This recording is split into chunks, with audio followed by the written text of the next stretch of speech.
Mataas niya, mataas. Sige. Baba kasi yung wala dito eh. Si Kuya oh. Wala, mukhang natagan na yan ah. Sige. Naka. Hindi na ako bumili sigarilyo eh. Saan? Saan? Nagiinom na redos. Kuya eh. Busing, ano sa'yo busing? Wala lang niya.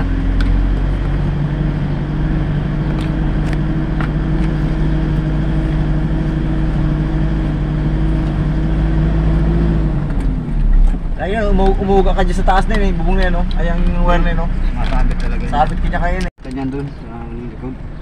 Pero umuga yan kanina. Uga yung wire na yun kanina eh. Ano yan? At yung nauga oh. Natungan na naman. Oo. Eh, hindi, wala namang ano dyan.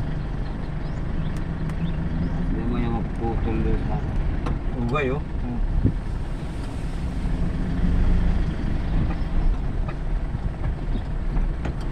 Kabukiran dito. Bukid na bukid na.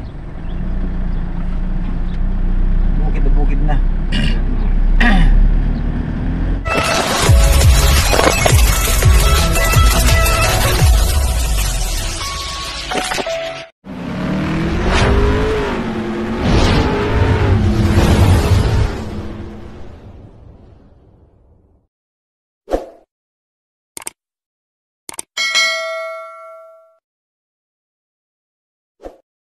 Yo, what's up alright guys? Dito tayo sa aking panibagong biyahe. Ayan. So ito guys, dito nga napadpad kami sa may Kabukiran. Yung lawak ng Kabukiran na to. At dito yung aming destination dito sa Nueva Vizcaya. Alright. So yun guys, dito yung aming destination at kung saan kami nag-deliver ng aming produkto. Alright. So yun guys, samahan nyo ako at ating ang pupuntan itong lugar na to. Ayan. At ito nga yung aking biyahe sa ngayon. Alright. So yun guys, samahan nyo ako. Let's go. Probinsya na talaga to. Probinsya na. Buntok oh.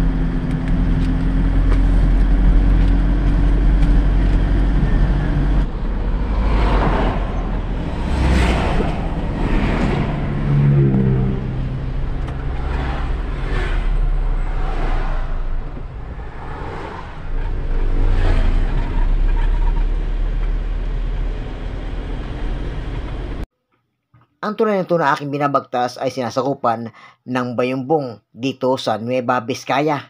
At ito nga ay aking panibagong biyahe na patungo ng Solano dito sa Nueva Vizcaya.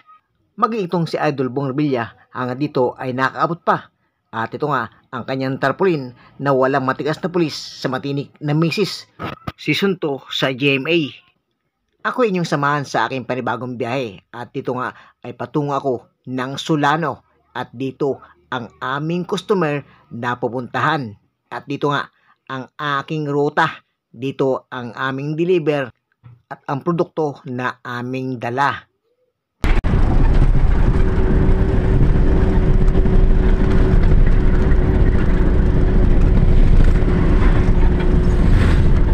Napakalawak pala ng kailang taniman dito.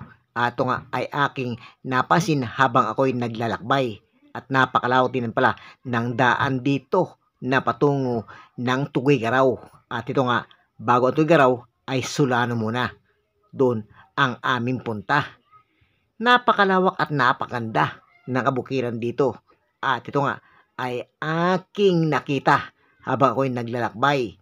At ito nga ay kitang-kita ko rin ang kabundukan dito. Maging itong GNT ay aking kasabay sa aking biyahe. At maging ang truck na ito ay napakalupit. Punong-puno ng palay ang truck na ito. Buti lang, hindi nahulog ang mga ito.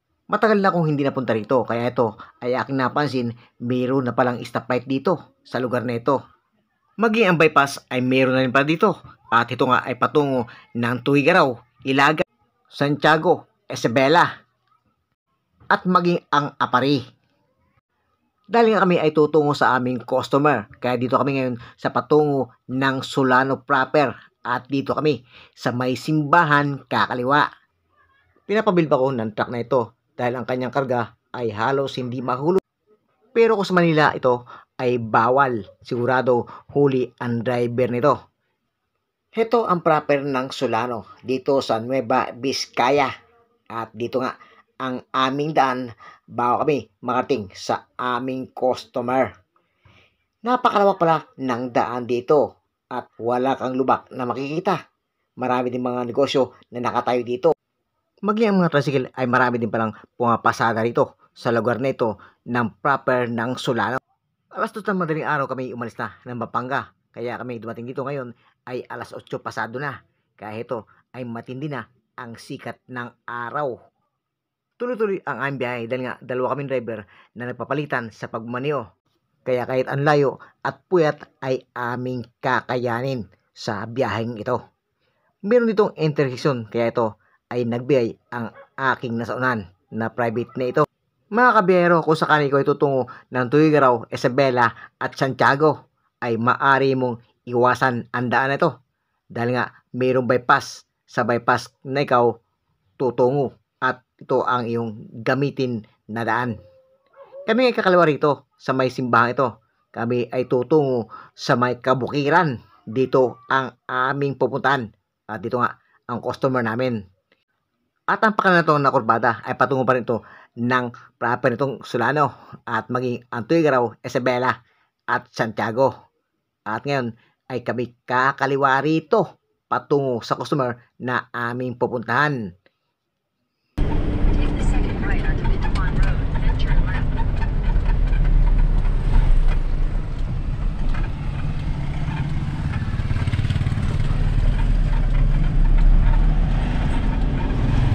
Take the next left on West Washington Street.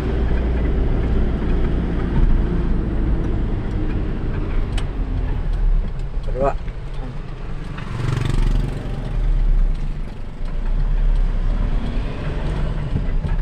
Yan puntok. Continue for 1.5 kilometers.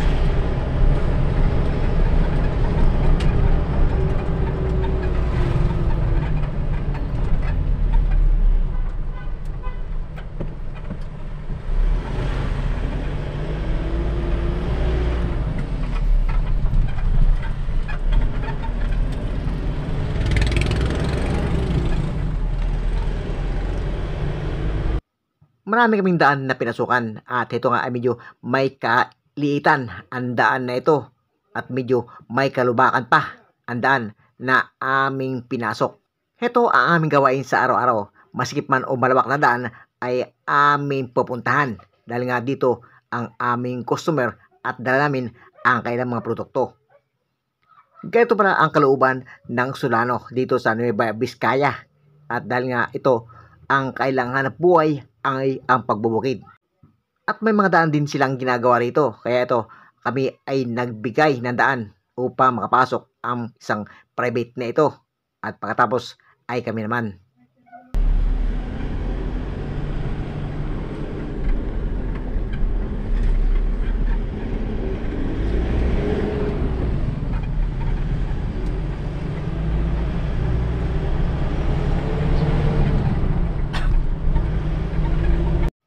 Halos wala akong makita at masalubong na sakyan sa daan na ito na aking binabagtas. Dahil nga siguro ay probinsya na ang lugar na ito. Maging ang kabundukan ay aking ang nakikita patungo sa customer na aming pupuntahan. At ito nga ay medyo may kaliitan ang daan na ito. At ito ay aking ang nakita ang ilang mga taniman dito. Kapag nanirahan ka pala sa lugar na ito ay kailangan mayroong service dahil nga ito ay walang halos dumadaan na sakyan o yung papasada ng mga kahit tricycle man lang. Heto nga ay aking nakita ang kalawakan ng kabukiran dito. Halos naani na yata ang mga tanim nila dito. Maging ang kanilang taniman ay tuyo na rin siguro sa ulan ang kailang pagkatanim ng palay dito. At ito nga kami ay papasok sa kantong ito. Saan? Mukha yata kami ay naligaw na. Kaya sa kanto na aming pinasukan ay mali pala. At ito nga, kami ay didiretso sa daan na ito na aming binabagtas. Kaliwat kanan ay bukiran ang aming daan na nilalakbay patungo sa customer namin. At ito nga ay napakalawak pala ng taniman ng palay dito. Subalit ay wala ng palay na aanihin. At tuyo na nga ang mga lupa na ito na kailang tataniman. Akala ko nga ay malapit na kami dahil halos kita ko na ang mga kabahayan dito. Subalit hindi pala, medyo may kalayuan pa ang daan na aming tatakin patungo sa customer na aming pupuntahan. At ito nga ay may mga wire pa ditong napakaba kaya kailangang magdahan-dahan. Napakakitid ng daan dito. Bakit nga ba ang customer ay dito pa dumayo ng kanilang pwesto? Akala ko ay walang mga tricycle na buhabiyahe dito. Meron pala. At ito nga, kami pala ay kakaliwa sa kantong ito. At halos kita ko na ang mga wire na ito. Mukha yatang kami sasabit dito. Sakto lang.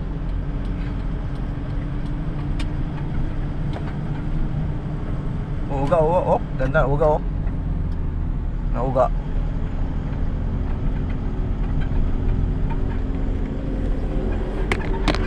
Bukit na pinunta natin, ah.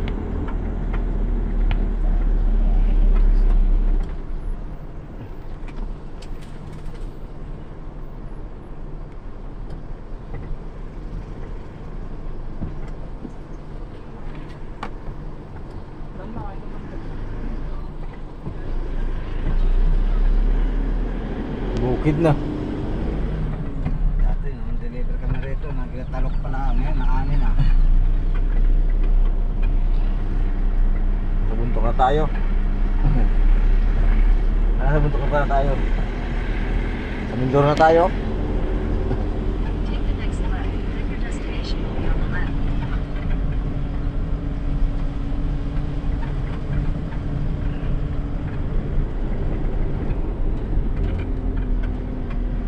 Ano yan? Ha? Pasa tayo atras. Diretso. Ano? In 600 meters, make a U-turn.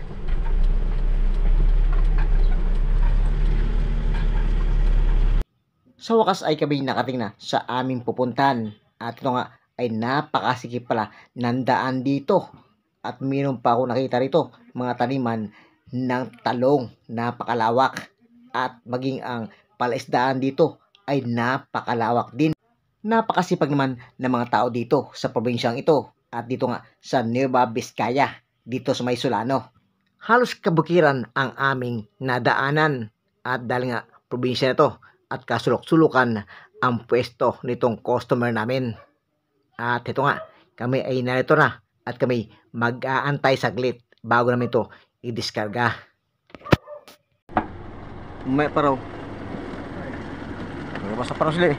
Dito na kami sa may aming destination at ito nga.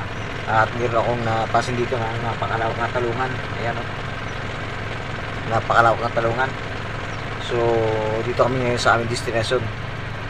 Habang kami nag-antay na ma-receive ang produkto na aming dala, ay ito ay akin munang pinuntahan ang talungang ito. Meron ng bunga ang ilan dito. Pwede nang isawsaw sa bagoong at ilaga ito. Sarap. Napakasipag naman na may-ari ng talungang ito. At hindi pa nga inaani ang bunga nito dahil katamtaman pa lang ang laki. Tiba-tiba ang may-ari ng talungang ito. Napakalawak ng kanyang panim na talungan at sigurado malaki ang kanyang kita rito. Habang ako nito at di pa kami na-receive ng aming customer, ako'y gumala-gala sandali. At ito nga ay aking nakita ang mga ilang taniman dito na halos wala na at wala nang maani dahil nga naani na siguro nila. At ito nga yung daan na aming pinanggalingan galing sa may labasan. Naalala ko tuloy ang probinsya namin sa Mindoro. Ganito ang kanyang itsura, ang mga taniman ng palay at kabundukan. Halos tuyo na ang lupa na kailang tataniman. Siguro hindi pa sila magtatanim ng kailang palay at nag-aantay pa siguro sila ng tag-ulan. At ito ang mga pressure na aming paglilipatan ng mga produkto na aming dala. Dahil nga ice cream ang aming produkto at tulad nga ng mga ito.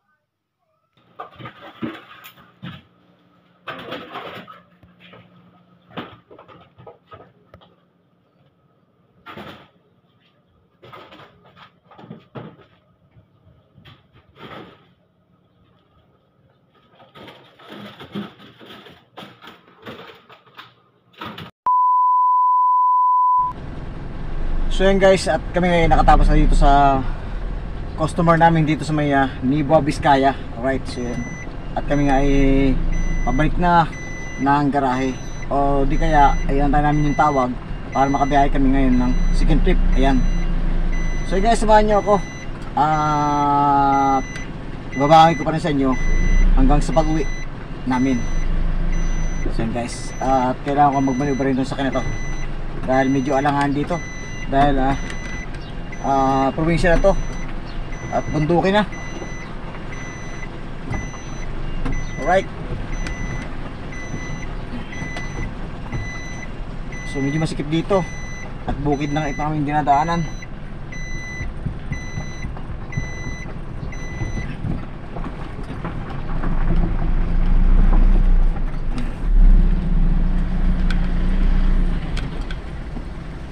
Mataas niya, mataas?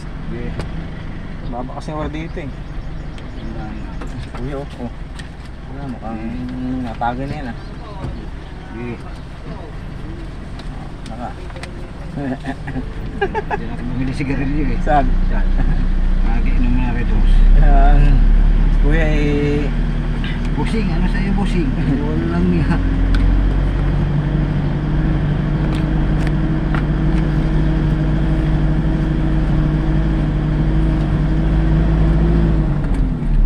Ayun, umuga ka dyan sa taas na yun eh. Bubong na yun oh. Ayang wire na yun oh. Masabit talaga. Sabit ka niya kayo. Ganyan dun, sa likod. Pero umuga yan kanina. Uga yung wire na yun kanina eh. Ano yan? At yung nauga oo. Pinatungan na naman. Oo. Eh, hindi, wala mo ano dyan.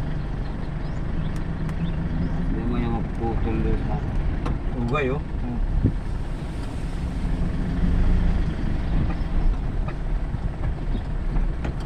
Kabukiran dito. Bukid na bukid na. Bukid na bukid na.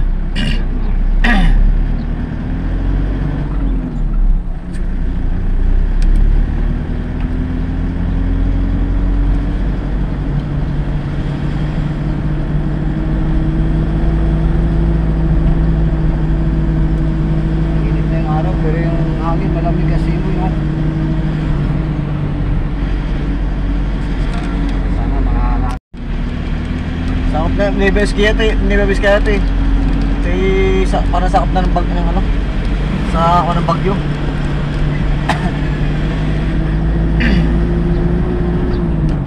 Sakop na yung bagyo. Nibes kaya. Eh bakit dito, tidaan dito ba? Bakit ano eh, bagyo eh. Hindi dito, yung daanan natin dito banda. Ano dun? Dito yun eh. Sa may Aritaw. Oo.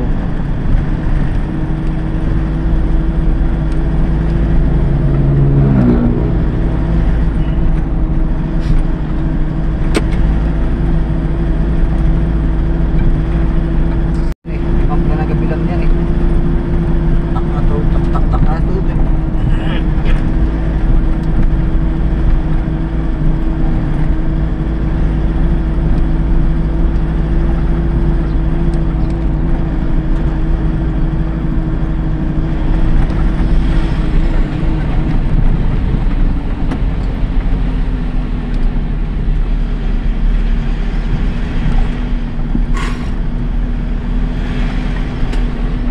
Sa Isabela, malayo po yung ano yun nila ron. Yung daan na yung papuntang ano, Ruas.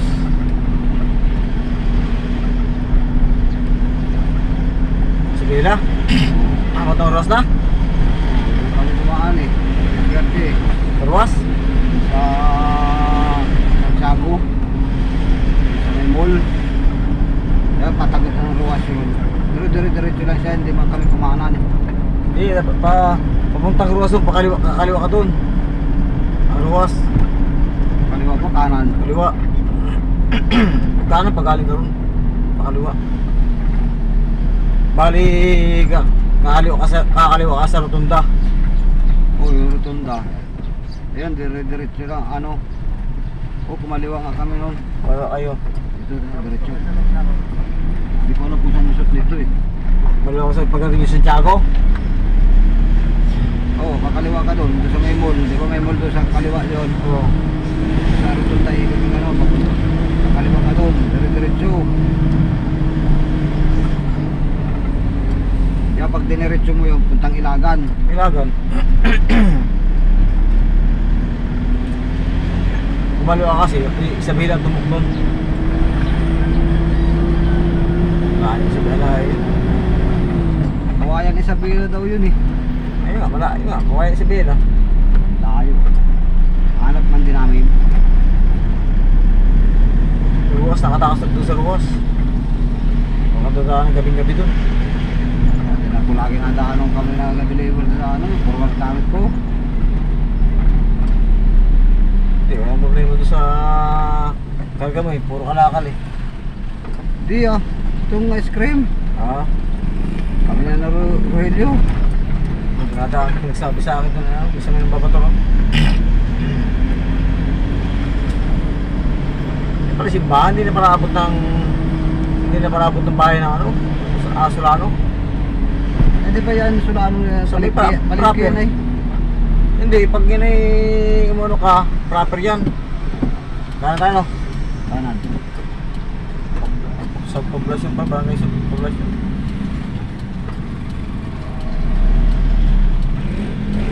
Yung simbahan niya, pag di ba kumaano tayo dyan, nakakalawa tayo ito. Pag kumaliwa ka dyan, yan yung pinaka-proper, ang haba ng proper yun eh.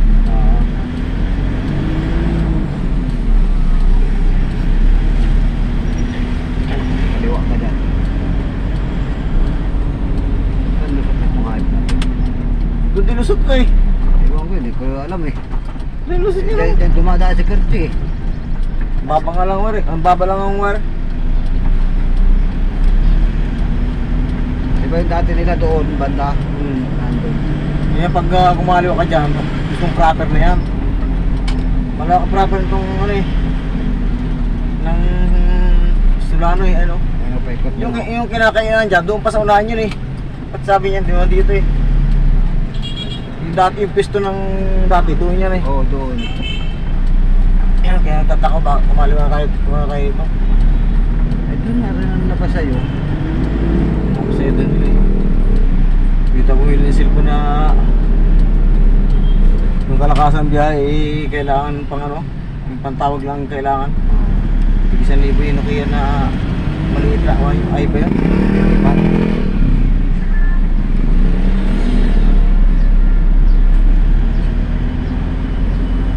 Sa likod itong Novo. Dyan niya ang bumili, gusto niya yata. Ayaw nga doon.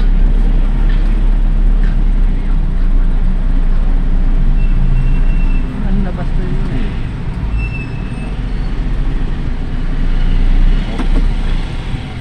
Tuloy-tuloy no? Kaso Okay. mo rin ito ah. Puro ito na. Bata ko eh. Kakaliwa. Manila, diretso, Kasibo, kaliwa, Barangay Quezon, kanan. May pulse pala dito, lintungan pulse. Lintungan. Kaya pa yung gas natin. Nagtag tayo sa lilo. Mahal pa naman diesel dito.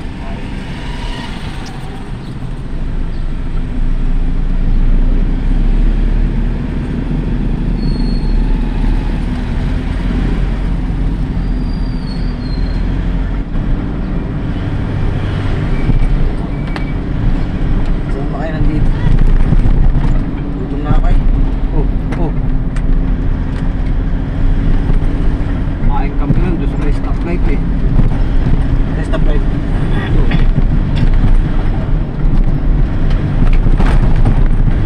Ito, mahal ang pagkain dito eh. Ah, Mahal ang pagkain dito. alam.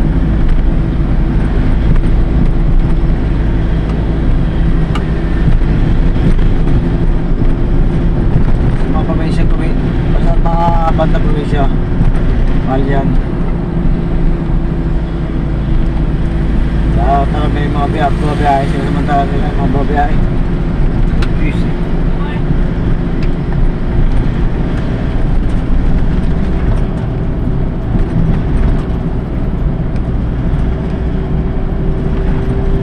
Solano.